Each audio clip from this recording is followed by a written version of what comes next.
ಮತ್ತೊಂದು ವಿಡಿಯೋಗೆ ಎಲ್ಲರಿಗೂ ವೆಲ್ಕಮ್. ಇವತ್ತಿನ ಈ ವಿಡಿಯೋದಲ್ಲಿ ಪಾಸಿಟಿವ್ನೆಸ್ ಬಗ್ಗೆ, ನೆಗೆಟಿವ್ನೆಸ್ ಬಗ್ಗೆ ಮತ್ತು ಬಿಲೀಫ್ ಬಗ್ಗೆ ತಿಳ್ಕೊತಾ ಇದ್ದೀವಿ. ಫ್ಯೂಚರಲ್ಲಿ ಎಲ್ಲದೂ ಕೂಡ ಚೆನ್ನಾಗೇ ಇರುತ್ತೆ ಅಂತ ನಾವು ತಿಳ್ಕೊಳ್ಳೋದು ಮೇ ಬಿ ನಮ್ಮನ್ನು ಲೇಸಿ ಮಾಡ್ಬೋದು. ನೆಗೆಟಿವ್ ಆಗಿ ಥಿಂಕ್ ಮಾಡೋದು ಮೇ ಬಿ ನಮ್ಮನ್ನು ಅಲರ್ಟಾಗಿಡಿಸುತ್ತೆ. ಪಾಸಿಟಿವ್ ಆಗಿ ಕೇವಲ ಒಳ್ಳೆಯ ದಿನಗಳಲ್ಲಿ ಥಿಂಕ್ ಮಾಡೋದಲ್ಲ, ನಮ್ಮ ಡೌನ್ಫಾಲಲ್ಲಿ ಕೂಡ ಪಾಸಿಟಿವ್ ಆಗಿ ಥಿಂಕ್ ಮಾಡೋದು, ಫ್ಯೂಚರಲ್ಲಿ ಎಲ್ಲವೂ ಸರಿ ಆಗುತ್ತೆ ಅಂತ ಥಿಂಕ್ ಮಾಡೋದು. ಬಟ್ ನಮ್ಮ ಹ್ಯೂಮನ್ ಬ್ರೈನ್ ಕೆಟ್ಟ ದಿನಗಳಲ್ಲಿ ಕೇವಲ ಕೆಟ್ಟದನ್ನೇ ಬಯಸುತ್ತೆ ಮತ್ತು ಅದರಲ್ಲೇ ಖುಷಿ ಪಡುತ್ತೆ. ಇದಕ್ಕೆ ಉದಾಹರಣೆ ಅಂತ ಅಂದರೆ, ಯಾವಾಗ ಸೊಸೈಟಿಯಲ್ಲಿ ಒಂದು ಚಿಕ್ಕ ಪ್ರಾಬ್ಲಮ್ ಆಗುತ್ತೋ, ಕೆಟ್ಟ ದಿನಗಳು ಶುರು ಆಗುತ್ತೋ, ಆವಾಗ ಸೋಷಿಯಲ್ ಮೀಡಿಯಾದಲ್ಲಿ ನೋಡಿ ಯಾರು ನೆಗೆಟಿವ್ ಆಗಿ ಥಿಂಕ್ ಮಾಡ್ತಾರೋ ಅವ್ರಿಗೇ ಜನ ಕಿವಿ ಕೊಟ್ಟು ಕೇಳ್ತಾರೆ. ಜಸ್ಟ್ ಇಮ್ಯಾಜಿನ್, 1945ರಲ್ಲಿ ವರ್ಲ್ಡ್ ವಾರ್ 2 ಎಂಡ್ ಆಗುತ್ತೆ. ಈ ಒಂದು ಟೈಮಲ್ಲಿ ಜಪಾನಲ್ಲಿ ತಿನ್ನೋದಕ್ಕೂ ಕೂಡ ತುಂಬಾ ಕಷ್ಟಪಡಬೇಕಾಗಿರುತ್ತೆ.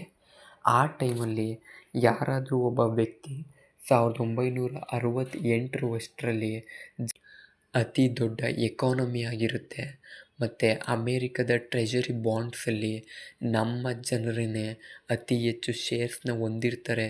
ಈ ರೀತಿ ಪಾಸಿಟಿವ್ ಆಗಿ ಮಾತಾಡಿದರೆ ಆ ವ್ಯಕ್ತಿನ ಮೂರ್ಖ ಅಂದಿರೋರು. ಆ್ಯಂಡ್ ಅಫ್ಕೋರ್ಸ್ ಆ ಒಂದು ಟೈಮಲ್ಲಿ ಯಾರು ನೆಗೆಟಿವ್ ಆಗಿ ಮಾತಾಡಿದ್ರೋ ಆ ವ್ಯಕ್ತಿಗೇ ಜನ ಟೈಮ್ ಕೊಟ್ಟು ಆ ವ್ಯಕ್ತಿ ಹೇಳ್ತಿರೋದನ್ನು ಕೇಳಿರ್ತಾರೆ. ಯಾವಾಗ ಒಂದು ಚಿಕ್ಕ ಪ್ರಾಬ್ಲಮ್ ಆಗುತ್ತೋ ಸ್ಟಾಕ್ ಮಾರ್ಕೆಟ್ ತುಂಬಾ ಕುಸಿಯೋದಕ್ಕೆ ಶುರು ಆಗುತ್ತೆ ಮತ್ತು ಜನ ಥಿಂಕ್ ಮಾಡ್ತಾರೆ ಇದೊಂದು ನೆಗೆಟಿವ್ ಟೈಮ್, ಈ ಟೈಮಲ್ಲಿ ನಾವು ಸ್ಟಾಕ್ ಮಾರ್ಕೆಟಲ್ಲಿ ಇನ್ವಾಲ್ವ್ ಆಗೋದು ಬೇಡ ಅಂತ.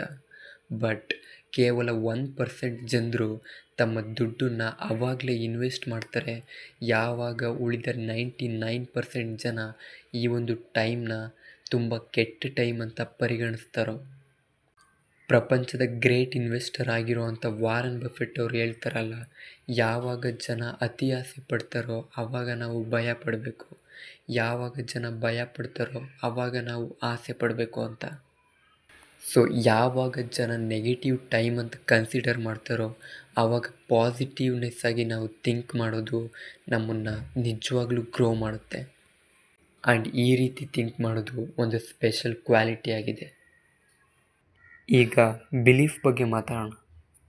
ಕೆಲವು ಸರ್ತಿ ನಮಗೆ ಯಾವಾಗ ಕೆಲವು ವಿಚಾರಗಳನ್ನ ಅರ್ಥ ಮಾಡ್ಕೊಳ್ಳೋದಕ್ಕೆ ಕಷ್ಟ ಆಗಿರುತ್ತೋ ಆವಾಗ ನಮ್ಮದೇ ಆದ ಒಂದು ಸ್ಟೋರಿನ ಕ್ರಿಯೇಟ್ ಮಾಡಿ ಅದನ್ನೇ ನಾವು ನಂಬೋದಕ್ಕೆ ಶುರು ಮಾಡ್ತೀವಿ. ಉದಾಹರಣೆಗೆ, ಸ್ಟಾಕ್ ಮಾರ್ಕೆಟಲ್ಲಿ ಯಾವುದಾದ್ರೂ ಒಂದು ಕಂಪನಿನ ಅನಲೈಸ್ ಮಾಡೋದು ಕಷ್ಟ ಆದಾಗ ನಾವು ಯೋಚನೆ ಮಾಡ್ತೀವಿ, ಈ ಹಿಂದೆ ಯಾವ ರೀತಿ ಈ ಒಂದು ಕಂಪನಿ ಪರ್ಫಾರ್ಮ್ ಮಾಡಿದೆಯೋ ಅದನ್ನು ನೋಡಿ ಇನ್ವೆಸ್ಟ್ ಮಾಡೋಣ, ಇನ್ನು ಮುಂದೆ ಕೂಡ ಈ ಕಂಪ್ನಿ ಅದೇ ರೀತಿ ಇರುತ್ತೆ ಮತ್ತು ಇದನ್ನು ಕೂಡ ನಾವು ನಂಬಿಡ್ತೀವಿ. ಮತ್ತೊಂದು ಉದಾಹರಣೆ, ಸೊಸೈಟಿಯಲ್ಲಿ ತುಂಬ ಜನ ಇದ್ದಾರೆ, ನೀವು ನಮಗೆ ಇಷ್ಟು ದುಡ್ಡು ಕೊಡಿ, ನಾವು ತಿಂಗಳ ನಮಗೆ ಇಷ್ಟು % ನಮಗೆ ರಿಟರ್ನ್ ಕೊಡ್ತೀವಿ ಅಂತ. ಮತ್ತು ನಾವು ಕೇಳ್ತೀವಿ ಜನ ಯಾವ ರೀತಿ ಮಾತಾಡ್ತಾ ಇದ್ದಾರೆ ಅಂತ. ಯಾವಾಗ ಒಂದಷ್ಟು ಒಳ್ಳೆಯ ವಿಚಾರಗಳನ್ನ ನಾವು ಕೇಳಿಬಿಡ್ತೀವೋ ಆವಾಗ ನಮ್ಮ ದುಡ್ಡನ್ನೆಲ್ಲ ಅವರಿಗೆ ಕೊಟ್ಟು ನಾವು ತಿಂಗಳ ರಿಟರ್ನ್ಗೋಸ್ಕರ ಕಾಯ್ತಾ ಇರ್ತೀವಿ. ಇದೇ ಒಂದು ವೀಕ್ನೆಸ್ ಉಪಯೋಗಿಸ್ಕೊಂಡು ಸೊಸೈಟಿಯಲ್ಲಿ ತುಂಬಾ ಸ್ಕ್ಯಾಮ್ಸ್ ನಡೀತಾ ಇದ್ದಾವೆ.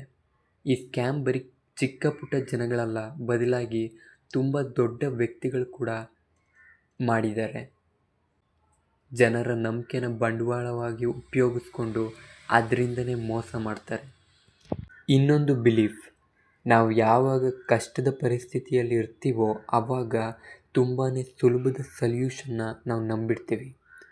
ಯಾವಾಗ ನಮ್ಮ ಫ್ಯಾಮಿಲಿಯಲ್ಲಿ ಯಾರಾದರೂ ಒಬ್ಬರು ಅನ್ಹೆಲ್ತಿ ಆಗ್ತಾರೋ ಆವಾಗ ನಾವು ಅಕ್ಕಪಕ್ಕದವ್ರನ್ನ ವಿಚಾರಿಸ್ತೀವಿ, ಯಾವ ದೇವಸ್ಥಾನಕ್ಕೆ ಹೋದರೆ ಒಳ್ಳೆಯದಾಗುತ್ತೆ, ಯಾವ ಪೂಜೆ ಮಾಡಿಸಿದ್ರೆ ಒಳ್ಳೆಯದಾಗುತ್ತೆ, ನಮ್ಮ ಮನೆಗೆ ಏನಕ್ಕೆ ಈ ರೀತಿ ಕಷ್ಟಗಳು ಬರ್ತಾನೇ ಇದ್ದಾವೆ. ಸುಲಭವಾಗಿ ಜಸ್ಟ್ ನಾವೊಂದು ದೇವಸ್ಥಾನಕ್ಕೆ ಹೋಗಿ ಪೂಜೆ ಮಾಡಿಸಿದ ತಕ್ಷಣ ನಮ್ಮ ಲೈಫಲ್ಲಿ ಬರೋವಂಥ ಎಲ್ಲ ಕಷ್ಟಗಳು ಪರಿಹಾರ ಆಗಿಬಿಡಬೇಕು. ಇದು ನಿಜವಾಗ್ಲೂ ಆಗುತ್ತಾ? ಈ ಒಂದು ಮಿಸ್ಟೇಕ್ನ ಕೂಡ ನಾವು ಹಲವಾರು ಸರ್ತಿ ಮಾಡಿಬಿಡ್ತೀವಿ. ಯಾವಾಗ ನಮ್ಮ ಮನೆಗೆ ಫಿನಾನ್ಷಿಯಲ್ ಪ್ರಾಬ್ಲಮ್ ಬರುತ್ತೋ ಮತ್ತು ಇನ್ಸ್ಟೆಂಟಾಗಿ ದುಡ್ಡು ಬೇಕಾಗಿರುತ್ತೋ ಯಾರ್ದೋ ಮಾತನ್ನು ಕೇಳಿ ಇನ್ಯಾರ್ದೋ ಒಬ್ಬರ ಹತ್ರ ಸಾಲ ಮಾಡ್ತೀವಿ, ಅದು ಕೂಡ ಬಡ್ಡಿಗೆ. ಈ ರೀತಿ ಪರಿಸ್ಥಿತಿಗೆ ಕಟ್ಟಿಬಿದ್ದು ಇನ್ಸ್ಟೆಂಟಾಗಿ ಯಾವ ಸಲ್ಯೂಷನ್ ಸಿಗುತ್ತೋ ಅದನ್ನೇ ನಾವು ನಂಬಿಡ್ತೀವಿ. ನೋಡಿ, ದುಡ್ಡಿನ ವಿಚಾರದಲ್ಲಾಗಲಿ ಬೇರೆ ಯಾವುದೇ ವಿಚಾರದಲ್ಲಾಗಲಿ ನಂಬಿಕೆ ಅನ್ನೋದು ತುಂಬಾ ಮುಖ್ಯ ಆಗುತ್ತೆ. ಇದನ್ನು ನಾವು ಸರಿಯಾಗಿ ಉಪಯೋಗಿಸ್ಕೊಳ್ಳಿಲ್ಲ ಅಂದರೆ ಮತ್ತೊಂದು ವಿಡಿಯೋಗೆ ಎಲ್ಲರಿಗೂ